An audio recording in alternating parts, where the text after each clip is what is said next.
Okay, so there's a few sort of keyboard shortcuts that I've been using to get this to work.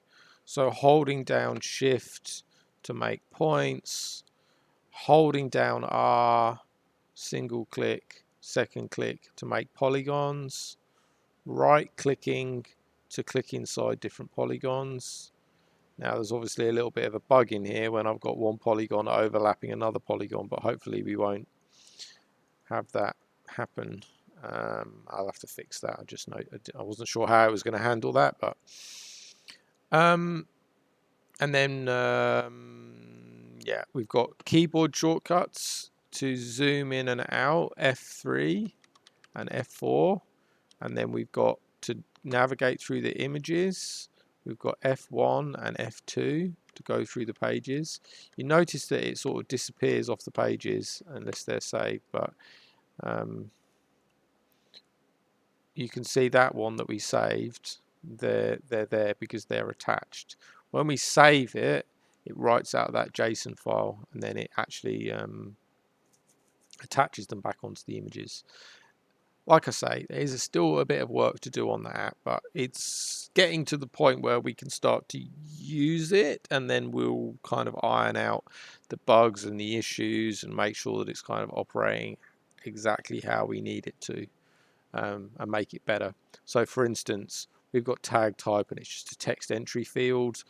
If we can narrow down what we want, then we can make that into a drop down list and it will make things, but we'll start off by just using it as a text entry and then we'll sort of hone things up as we progress. Okay, so we can navigate over here and we can use the down arrows. If we highlight in here and we zoom in, we can also, that's a bug by the way, which is fixed. It makes the other polygon that was selected reappear on the image, but that's been fixed. I just haven't updated this project yet, so don't worry about that.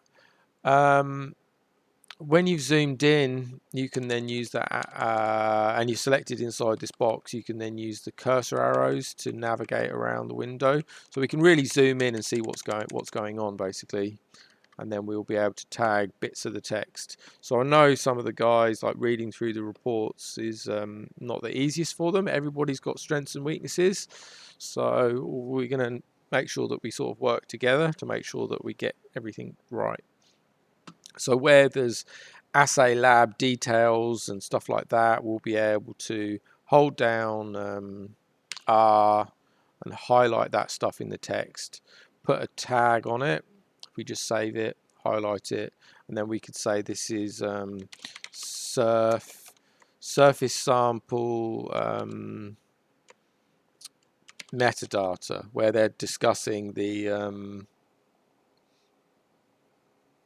depth of the sampling, and it's a BLEG and it was taken from that A horizon and this and that. And then we can add some comment, BLEG or whatever, or leg sampling or something, and then we can save it and we'll save it onto that comment, and then we'll use that information. Once we've gathered a bit of information, then we'll know a little bit more about what we're going to collect, rather than me trying to just decide everything up front and then realize it's not right. It's better if we just gather some information and then we hone it down, and then we hone the app to make it just be better at collecting just those bits of information. But hopefully you can understand the sort of the idea of what we're trying to get at. Okay, so that's point tags and polygon tags. So points will be things on maps, and generally polygons will be things in the actual body of the report, but it'll also be assay tables and sample tables and stuff like that. So if we flip through these reports, and we'll find something for this, for instance, you've got the analytical data report. So one of the other things that we'll be able to use these polygons is to crop bits out of bits out of the reports that we then going to OCR. But before we do that, we also have this tasks panel. Now, I will sort of explain the premise of this here, and then I will explain it in more detail in the next video. But essentially, when we go through these reports, we have to we have series of holes, we have series of samples or whatever.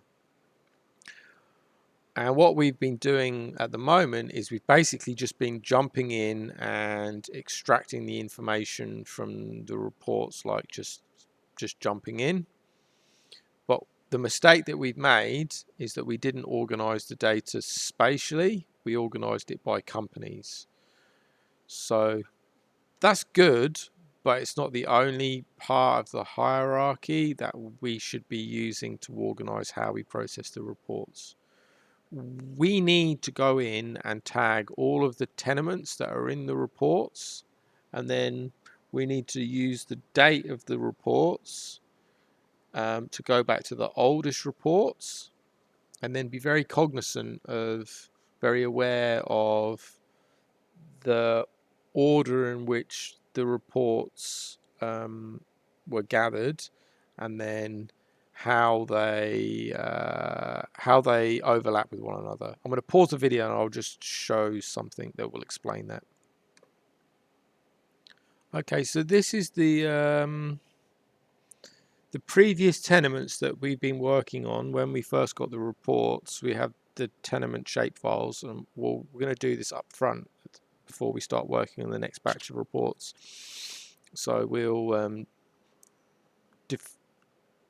work out which tenements are inside all of the different reports, and then we have to split out those tenements and fiddle around with it to make it the format correct.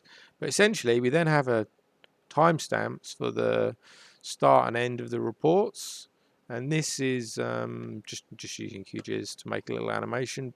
But you can see that as we progress through the areas, you can see that tenements disappear and tenements come back in. It's set to 3 months steps. I'll stop it and make it a bit of a bigger.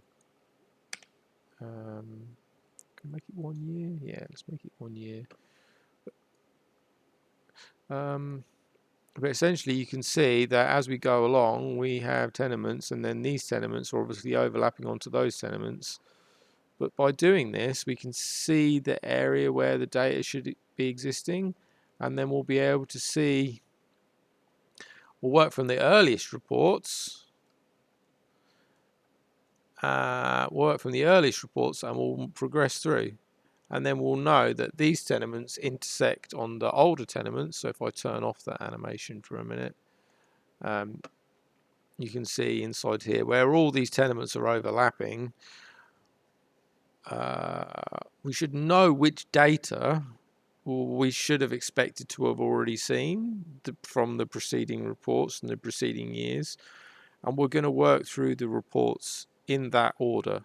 So we'll work from the oldest to the newest, not only by the different companies, but more importantly by the spatial areas, so that we don't have this problem of, oh, have we seen this data? Where did it come from? Does it pre-exist? So the whole pre-existing data thing is another thing that we'll sort out moving forwards, and we'll make sure that we share the data better than we have been, and we'll also make sure that as data is being extracted, everyone is privy to everyone else's data. So at the moment, we've kind of been waiting until the data gets reviewed, then loading it into the database. But what we'll do is we'll have a temporary database where people can just put the stuff that, as it's getting extracted, it goes in quicker, so everyone can see what's been extracted, even if it isn't the final, like 100% validated extraction we're going to push to the client.